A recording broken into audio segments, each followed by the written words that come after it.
औरंगजेबाचा सेनापती शाहिस्ते खान पुण्यात आला. वीर शिवाजीने शाहिस्ते खानाची बोटे छाटली. याच दरम्यान सुतेचा मोठा खजिनाही महाराजांनी लुटला.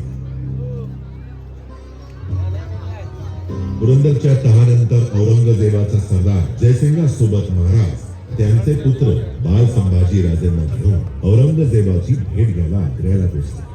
तिथे दगाबाज औरंगजेबाने कप्ताने त्यांना बंदी केले.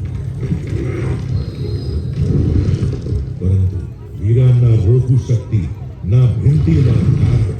महाराजांनी चतुराईने केला तिथून पोबाद आग्र्याहून सुटका झाली.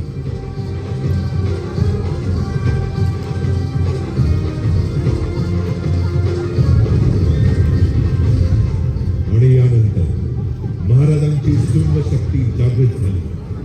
राज्यातून पळून लावला अवघा मुघल आणि स्थापन केले मराठ्यांचे एक छत्री राज्य स्वराज्य.